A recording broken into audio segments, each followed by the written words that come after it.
மழைக்காலம் வரப்போகுது தமிழ்நாட்டில். உங்கள் துறை தயாராக இருக்கிறதா? வடிகால் பணியெல்லாம் முடிச்சிட்டிங்களா இந்த முறை? மழை காலத்தை எதிர்நோக்கி நடக்க வேண்டிய அடிப்படை பணிகள் அனைத்தும் சென்னை மாநகராட்சி உள்பட இப்போது வந்திருக்க புதிதாக அறிவிக்கப்பட்டிருக்கிற 4 மாநகராட்சி உள்பட 25 மாநகராட்சிகளிலும் 130க்கு மேற்பட்ட நகராட்சிகளிலும் 480க்கு மேலே பேரூராட்சிகளிலும் இந்த வேலைகள் வர சொல்லி அத்தனை அதிகாரிகளுக்கும் சொல்லப்பட்டிருக்கிறது. அவர்களை வைத்து நேரடியாக கூட்டம் நடத்தி கடந்த ஆண்டு எந்தெந்த இடத்தில் தண்ணீர் நின்றது, அது இப்போது நிற்கக்கூடாது என்பதற்காக ஆய்வை நடத்தி அந்த பணிகள் நடைபெற்றிருக்கிறது. அதோடு மட்டுமல்ல, ஆகாய தாமரை முழுமையாக அகற்றப்பட எல்லா வேலைகளும் நடந்து கொண்டிருக்கிறது. சென்னையை பொறுத்தளவு கூட்டம் 2 கூட்டம் நம்முடைய இளைஞரணி செயலாளர் அவர்கள் தலைமையில் 2 கூட்டங்கள் நடைபெற்று எல்லா சப்வேக்கும் எந்த பாதிக்கப்பட்ட சப்வேல தண்ணீர் நிற்காத அளவிற்கு எல்லா பணிகளும் நடைபெற்றிருக்கிறது. ஒரே ஒரு சப்வே கணேசபுரம் சப்வே, அதுக்கு தனியாக குழாய் போடப்பட்டிருக்கிறது. தண்ணீர் அதிகமாக நிற்கின்ற இடங்கள் எது என்று அறியப்பட்டு ஏற்கனவே அந்த அனுபவத்தின் காரணமாக அங்கெல்லாம் அதிகமான மழை பெய்தால் மோட்டார் தண்ணீரை மூழ்கி எதுவும் மோட்டார் தண்ணி இறைக்க முடியாது என்று எடுத்து சொன்னதனுடைய காரணமாக இன்றைக்கு மோட்டார்களை எல்லாம் உயரத்தில் எவ்வளோ தண்ணீர் வந்தாலும் மேலிருந்து வைக்கக்கூடிய அந்த பணியும் நடைபெற்று கொண்டு இருக்கிறது.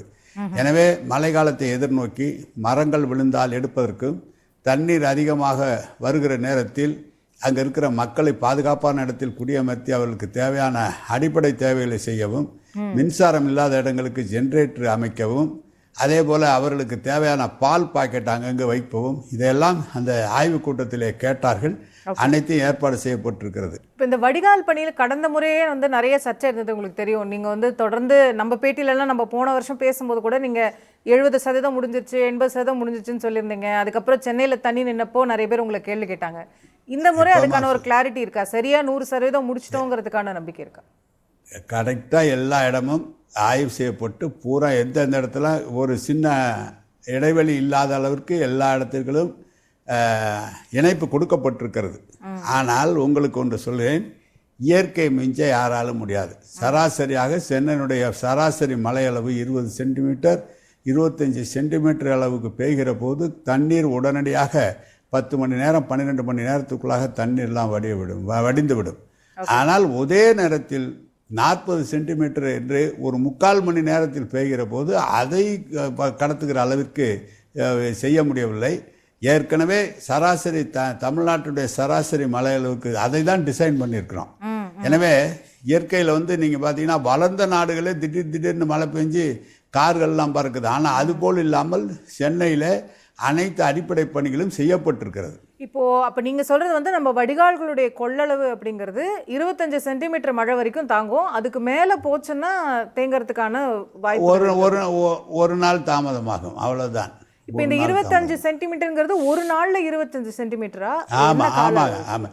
கால அளவு, அதாவது காலையிலிருந்து ஆரம்பித்து அந்த மழை 5 சென்டிமீட்டர் 7 சென்டிமீட்டர் 8 சென்டிமீட்டர் என்று பெய்கிற நேரத்தில் 20 சென்டிமீட்டர் சேர்ந்த மாதிரி மழை பெய்தாலே தண்ணீர் வடியக்கூடிய அளவுக்கு. ஓகே ஓகே, அதான். ஸோ இப்போ மக்களும் இப்போ நம்ம வானிலை அறிவிப்பாளர்கள் சொல்லும்போது 25க்கு மேலே 30 வர்றதுக்கு வாய்ப்பு இருக்குன்னு சொன்னாங்கன்னா நம்ம தண்ணி தேங்கும் அப்படின்ற உஷாரா இருந்தோம். அதுக்காக தான் நம்ம இப்போ அதையெல்லாம் எதிர்நோக்கி தான் 1000 மோட்டார்கள் சரி செய்து வச்சிருக்கிறோம். எல்லாம் வாய்க்கால் இருந்தால் கூட திடீரென்று ஒரே நேரத்தில் இப்போ 25க்கு மேல போனா மோட்டாரை நம்ப வேண்டிய சூழ்நிலை வருது. இல்ல 25 இருந்தாலே எனக்கு என்ன செய்யறாங்க, நம்ம சென்னை மக்கள் உடனடியாக தண்ணி தாங்க உடனே வடின்றாங்க. மோட்டார்லாம் ரெடியா வச்சிருக்கோம். அதுல 25 சென்டிமீட்டர்னா உடனே வடியும். 25 சென்டிமீட்டருக்கு மேல போகும்போது 1 மணி நேரம் 10 மணி நேரம் கொஞ்சம் தாமதமாகும், அவ்வளவுதான். அதையும் வடிக்கிறதுக்குள்ள ஏற்பாடுகள் செய்யப்பட்டிருக்கிறது. ஸோ அதுதான் இந்த வாட்டி நம்ம பிளான் ஆஃப் ஆக்ஷன். இப்போ வடிகால்களை பொறுத்த வரைக்கும் நம்ம போன வாட்டி அந்த 4000 கோடி அப்படிங்கறதெல்லாம் பெருசா பேசப்பட்டது. அந்த பேக்கேஜ்ல செஞ்ச எல்லா அந்த ஒர்க்கெல்லாம் முடிஞ்சிருச்சா? ஃபுல்லா 100% முடிஞ்சிருச்சா? முதல்ல புரிஞ்சுக்கணும், 4000 கோடி இல்லை, 1900 கோடி தான். ஓகே, அந்த பணிகள் நடைபெற்று விட்டது. கொஸ்தலையாறு ப்ராஜெக்ட் 2500 கோடி. அதனுடைய திட்டம் முடிவெடுப்பது 10வது மாதம் 2024. திட்டம் முடிவெடு இன்னும் 4 மாதம் 3 மாதம் 2 மாதம் இருக்குது அது முடியறதுக்கு. எனவே அந்த கொஸ்தலையாறு ப்ராஜெக்ட் நீர்வளத்துறை செஞ்சிட்டு இருக்கிறாங்க. அது அதே மாதிரி தனிகால சேனல் ரெட்டேரி பணி கூவம் ஆற்றை தூர் எடுக்கிறது, கூவம் ஆற்றிலேருந்து சில்ட்டு கிளியரன்ஸ் பண்ணுறது, அனைத்து பணிகளுமே அழைப்பட்டு அந்த கூட்டத்தில் பேசப்பட்டு சட்டமன்ற உறுப்பினர்கள் எடுத்துக்கொண்டதற்கு நீர்வளத்துறை பொறியாளர்கள் அனைத்து பணிகளும் துவங்கப்பட்டிருக்கிறது. அவர் காலக்கெடு கொடுத்துருக்காங்க. அவர் இப்போ செப்டம்பர் மாதம் மழை வருவதற்குள்ளாக என்று சொல்லியிருக்கிறார்கள். எனவே மழையை பற்றி எந்த பாதிப்பும் இருக்காது என்று எங்களுடைய எண்ணம். அப்படியே இருந்தாலும் அதை எல்லா அடிப்படை வசதிகளும் நாம் முதலமைச்சர் அவர்கள் சொல்லி செய்யப்பட்டிருக்கிறது. ஓகே, இப்போ நீங்கள் கூவம் ஆடு பற்றி நீங்களே மென்ஷன் பண்ணீங்க. இப்போது சிவகங்கை நாடாளுமன்ற உறுப்பினர் அதுக்கு ஒரு வெள்ளை அறிக்கையை கொடுக்கணும் அப்படின்னும் கேட்டிருக்காரு, மேயருக்கு கடிதம் எழுதி. நீங்கள் இத்தனை வருஷமாக கூவத்தை சுத்தப்படுத்துகிறோன்னு சொல்கிறீங்க, என்னெல்லாம் பண்ணீங்கன்னு சொல்லுங்கள் அப்படிங்கிறார். கூவம் அது 540க்கு மேற்பட்ட இடங்களிலே கழிவுநீர் கூவத்தில் கலந்து கொண்டு இருக்கிறது. நீங்கள் பார்க்கணும், நம்ம 1100 எம்எல்டி ஒரு நாளைக்கு சென்னையில் நம்ம குடிநீர் கொடுத்துக்கிட்டு இருக்கிறோம். 1100 எம்எல்டியில் 100 எம்எல்டி மட்டும்தான் அது மக்களுக்கு உள்ள பாக்கி. 1000 எம்எல்டியும் கழிவு நீராக மறுபடியும் வருது, அது கூவாற்றில் கலக்குது. அதுக்காக நம்ம இப்போ 900 எம்எல்டி எஸ்டிபி போட்டிருக்கோம். இந்த தண்ணியை கொண்டு போய் சுத்தப்படுத்தி மறுசுழற்சி பண்ணி அதை கார்டன்களுக்கு, ஏரியில் நிலத்தடி நீரை எங்க இருக்கு அந்த எஸ்டிபி, எந்த இடத்துல போட்டிருக்கோம்?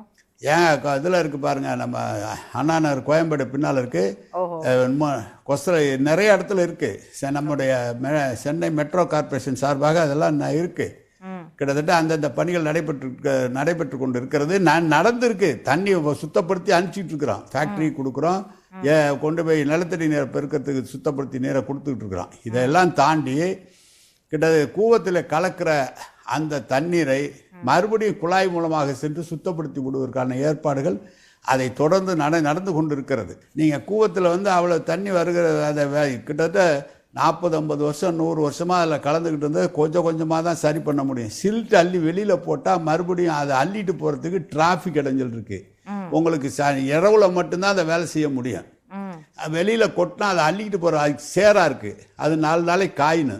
இதெல்லாம் பல சிரமங்கள் நடைமுறையில் இருக்குது. எல்லா பணியும் நடைபெறுகிறது. ஆனால் அதை முழுமையாக முடிப்பதற்கு டிராஃபிக் இடைஞ்சல், ரோடு இல்லை, கோவம் ஆட்டோ எல்லாம் வீடு கட்டிகிட்டு இருக்காங்க, அதெல்லாம் சிரமங்கள் இருக்குது. அதனால் தொடர்ந்து அந்த வேலை நடந்துக்கிட்டு தான் இருக்குது.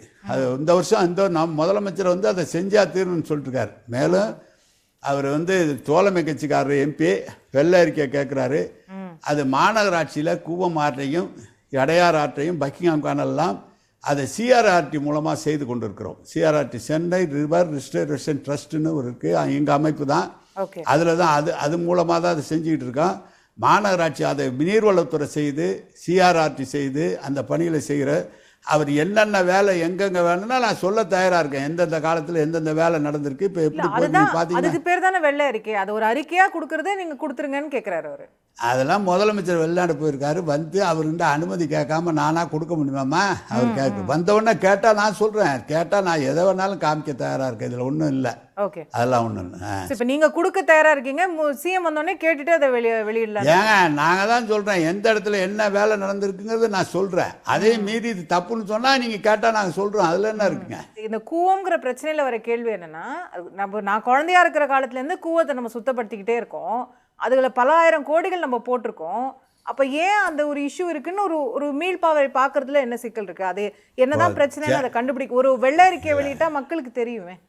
இல்லை வெள்ளை அறிக்கையெல்லாம் அறியறது. நாங்கள் வேலை செஞ்சுக்கிட்டு இருக்கோம், தேவைப்பட்டால் அதை கொடுக்குறோம். அதில் ஒன்றும் எங்களுக்கு ஒன்றும் மாற்று கருத்தே கிடையாது. கூவத்தில் என்ன வேலை செய்யறத சொல்கிறதுல எங்களுக்கு என்னமா இருக்குது, நாங்கள் தாராளமாக சொல்கிறோம். செய்திகளை உடனுக்குடன் தெரிந்து கொள்ள உடனே சப்ஸ்கிரைப் பண்ணுங்க.